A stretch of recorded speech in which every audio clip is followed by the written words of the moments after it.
Hi families, SPO notice போர்டில் நேற்று information கொடுத்துருந்தாங்க. யாரெல்லாம் டீம் செலெக்ஷன் பண்ணணுமோ பண்ணிடுங்க. எனேபிள் இப்போ பண்ணியிருக்காங்க. ஸோ டிசேபிள் பண்ணிடுவோம்.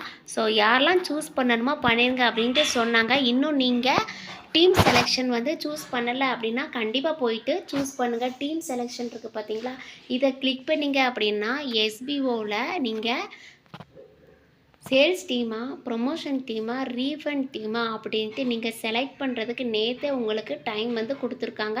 24 hours தான் அப்படின்ட்டு. ஸோ இன்றைக்கி 3 மணி இல்லைன்னா 4 மணி வரைக்கும் தான் உங்களுக்கு அது எனபிளாக இருக்கும். பார்த்திங்கன்னா 4 மணிக்கு மேலே டிசேபிள் பண்ணிடுவாங்க. ஸோ இப்போவே எல்லோரும் பண்ணாதவங்க பண்ணிடுங்க. நீங்கள் சேல்ஸ் டீமா, ப்ரொமோஷன் டீமா அப்படின்ட்டு பார்த்துக்கோங்க. உங்களால் பை பண்ண முடியலை அப்படின்னா ப்ரொமோஷன் டீம் சூஸ் பண்ணிக்கோங்க. பை பண்ண முடியும் அப்படின்னா சேல்ஸ் டீமை சூஸ் பண்ணிக்கோங்க. ரீஃபண்ட் டீம் எதுக்கு அப்படின்ட்டு போன வீடியோவில் நான் உங்களுக்கு சொல்லியிருப்பேன். ஸோ அந்த வீடியோவை நான் டிஸ்கிரிப்ஷனில் கொடுத்துருக்கேன். ஸோ டச் பண்ணி பார்த்துக்கோங்க. கிளியராக எக்ஸ்பிளைன் பண்ணியிருப்பேன். ஸோ யாரெல்லாம் செலக்ட் பண்ணலையோ செலக்ட் பண்ணிக்கோங்க. அந்த ஆப்ஷன் உங்களுக்கு டிசேபிள் பண்ணிட்டாங்கன்னா ஒன்றுமே பண்ண முடியாது. நிறைய பேருக்கு டவுட் இருக்குது. ரீஃபண்ட் டீமை நாங்கள் சூஸ் பண்ணிட்டோம் அப்படின்னா எங்களுக்கு விட்ராவல் கொடுத்த அமௌண்ட் வருமா வராதா அப்படின்ட்டு நிறைய பேருக்கு டவுட் இருக்குது. ஸோ அந்த மாதிரி டவுட் யாருக்கும் வேண்டாம். ஏன்னா நீங்கள் உங்களுக்கு withdrawal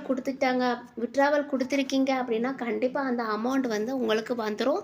so refund amount, withdrawal அமௌண்ட்டை பற்றி நீங்கள் ஒரு கன்ஃபியூஷன் உங்களுக்கு வேண்டாம். அதே மாதிரி நிறைய பேர் நான் எனக்கு எஸ்பிஓவில் ஒர்க் பண்ண இஷ்டமே இல்லை, ஸோ நான் விட்ராவல் கொடுத்துருக்கேன், எனக்கு அமௌண்ட் வருமானட்டு தெரியல, ஸோ ரீஃபண்ட் கொடுக்கவா வேண்டாமான்னு யோசிச்சிருப்பீங்க.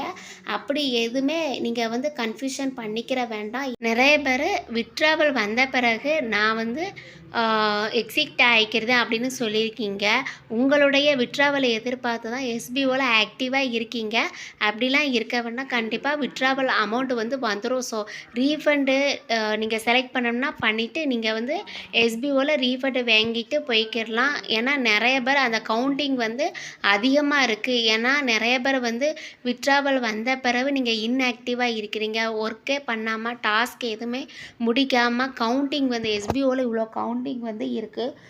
ஸோ நீங்கள் ஒர்க்கு பண்ணலை அப்படின்னா கண்டிப்பாக நீங்கள் ரீஃபண்ட் வாங்கிட்டு போய்க்கிடலாம். ஏன்னா கண்டிப்பாக உங்களுடைய amount refund amount, withdrawal amount வந்துடும் அப்படின்ட்டு கன்ஃபார்மாக எஸ்பிஓ நோட்டீஸ் போர்டில் அனௌன்ஸ்மெண்ட் கொடுத்துருக்காங்க. ஸோ நோட்டீஸ் போர்ட் லிங்க் டிஸ்கிரிப்ஷனில் கொடுத்துருக்கேன். அதையும் போயிட்டு பார்த்துக்கோங்க. அதே மாதிரி proof of SPO official group link நான் உங்களுக்கு டிஸ்கிரிப்ஷனில் கொடுத்துருக்கேன்.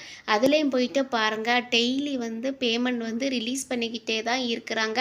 ரீஃபண்ட் அமௌண்ட் கேட்டவங்களுக்கும் ரிலீஸ் பண்ணியிருக்காங்க. விட்ராவல் அமௌண்ட் கேட்டவங்களுக்கும் ரிலீஸ் பண்ணிக்கிட்டே இருக்காங்க. ஸோ எந்தவித பயமும் இல்லாமல் நீங்கள் ஆப்ஷனை சூஸ் பண்ணிடலாம். 3 மணி இல்லைன்னா 4 மணி வரைக்கும் தான் அந்த ஆப்ஷன் எனபிளாக இருக்கும் அப்படின்ட்டு சொல்லியிருக்காங்க. ஸோ இப்போவே ஆப்ஷனை சூஸ் பண்ணிக்கோங்க. எந்த ஆப்ஷனை சூஸ் பண்ணலாம் அப்படின்ட்டு. ஓகே ஃப்ரெண்ட்ஸ், இன்றைக்கி எஸ்பிஓவில் இந்த அப்டேஷன் தான் கொடுத்துருக்காங்க. வேறு அப்டேஷனோட நான் உங்களை பார்க்குறேன். தேங்க்ஸ் ஃபார் வாட்சிங்.